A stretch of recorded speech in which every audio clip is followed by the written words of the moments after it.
2023 elections. President ED Mnangagwa opens the door for foreign observers but President Emmerson Mnangagwa says election observers from countries that have in the past invited Zimbabwe to their own plebiscites will be the only ones allowed to witness the country's 2023 polls. Mnangagwa is yet to proclaim dates for this year's harmonized elections, but Justice Minister Zimbabwe has hinted that they will be held between July 26 and August 26.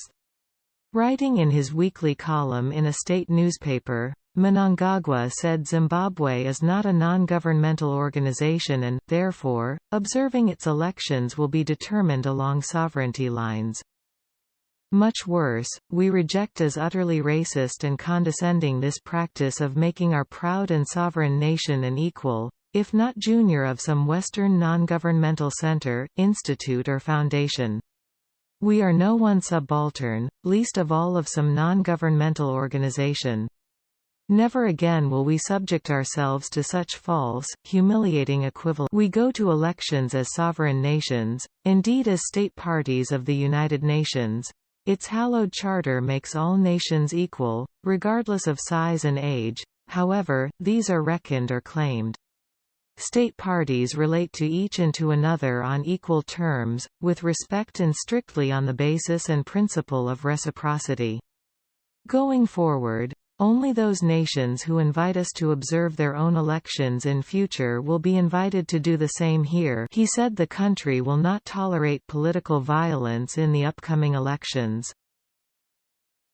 There has been a handful of cases we disallowed, in the ruling party primary elections, but only on grounds related to failure to uphold party discipline, and, as an expression of our distaste for, and abhorrence of political violence by whomsoever. As the highest administrative organ of the party, it behoved us as the Politburo to send a clear signal against indiscipline, against any urge or appetite for political violence. Last month, Mnangagwa said he would formally invite the international observers after proclaiming election dates, but warned that he would not tolerate undue interference in the country's electoral processes. Recently, the European Union (EU) said it is ready to send its election observer mission to Zimbabwe to ensure the country holds free and fair elections. The EU said free polls will guarantee the bloc's increased economic development support to Zimbabwe.